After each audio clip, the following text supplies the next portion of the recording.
Falcons, who right now, Todd, again, have the 4th overall pick. This has been a spot where people have speculated could be a trade-up spot or could be where Atlanta has to make a critical decision between a quarterback or potentially Kyle Pitts. Where does Atlanta go, and what else is their outlook for the draft? Yeah, this one's interesting because we know 3 quarterbacks are coming off the board, and let's assume it's Mac Jones 3 after Trevor Lawrence 1 and Zach Wilson 2. There are people inside the building that like the other 2 quarterbacks, Justin Fields and Trey Lance, but there's a lot of love for Kyle Pitts, the Florida tight end. And that's ultimately where I think they're going to wind up going, unless they wind up getting an opportunity to move back and get a lot of additional picks. They know they're not there right now. They know that Julio Jones is coming towards the end in the next 2-3 years. Same with Matt Ryan, their quarterback. But there's also some pressure from maybe ownership thinking, all right, is this the time? Because we're not going to be drafting at 4, anytime soon, in our opinion, and what we want. So we've got this great quarterback class. Do we bring in one of these quarterbacks and develop them behind Matt Ryan for the next year or 2?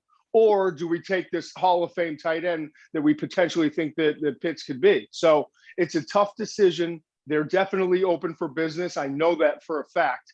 But I think if they don't get a great deal, they wind up staying at 4 and taking Pitts. And then in this scenario, if Mac Jones is the 3rd quarterback, now you've got Trey Lance, who we all thought could have been a 2nd or 3rd overall pick, and Justin Fields, who everyone thought was going to be the 2nd pick behind Trevor Lawrence when he came out of high school, still on the board. And you've got a few teams moving beyond this that are looking for wide receivers and tight ends and different positions, offensive line, but not looking for quarterbacks. So that's when it gets intriguing with like Carolina, Denver, and beyond.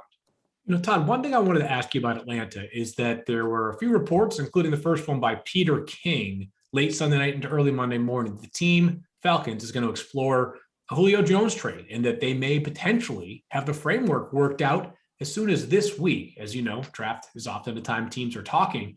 It wouldn't be executed until after June 1 for salary cap purposes.